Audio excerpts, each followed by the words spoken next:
अत्यंत धक्कादायक आणि संतापजनक घटना समोर आली आहे आणि संपूर्ण जिल्हा हादरला असून समाजात तीव्र संतापाची लाट उसळली आहे। लाखनी पोलीस स्टेशनच्या हद्दीत एका 50 वर्षीय नराधमाने माणुसकीला काळीमा फासणारे कृत्य केले आहे। एका अवघ्या 13 वर्षाच्या अल्पवयीन मुलीवर या नराधमाने अत्याचार केला असून या पाशवी अत्याचारामुळे ही चिमुरडी 4 महिन्यांची गरोदर राहिल्याची धक्कादायक बाब उघडकीस आली आहे। मिळालेल्या माहितीनुसार लाखनी पोलीस स्टेशनच्या हद्दीत राहणाऱ्या 50 वर्षीय नराधमाने अल्पवयीन मुलीच्या असहायतेचा फायदा घेत तिच्यावर वारंवार अत्याचार केले। पीडित मुलगी ही केवळ 13 वर्षांची असून तिला अद्याप जगाचे भानही नाही। अशा वयात तिला या भीषण संकटाचा सामना करावा लागला। काही दिवसांपासून मुलीच्या प्रकृतीत बदल जाणवू लागल्याने हे संपूर्ण प्रकरण समोर आले।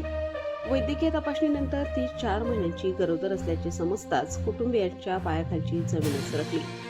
या घटनेची माहिती मिळताच लाखनी पोलिसांनी तातडीने चक्र फिरवली। या गुन्हास्पद कृत्यासाठी कारणीभूत असलेल्या रतनलाल फुलमते वय 50 वर्ष याला पोलिसांनी बेड्या ठोकल्या आहेत। या नराधमावर पोक्सो आणि अत्याचाराच्या विविध कलमांमुळे गुन्हा दाखल करण्यात आला आहे। मात्र या घटनेने पुन्हा एकदा महिला आणि मुलींच्या सुरक्षेचा प्रश्न ऐरणीवर आणला आहे। प्रतिनिधी आकाश नंदागवळी, भंडारा, गोंदिया जिल्हा प्रमुख।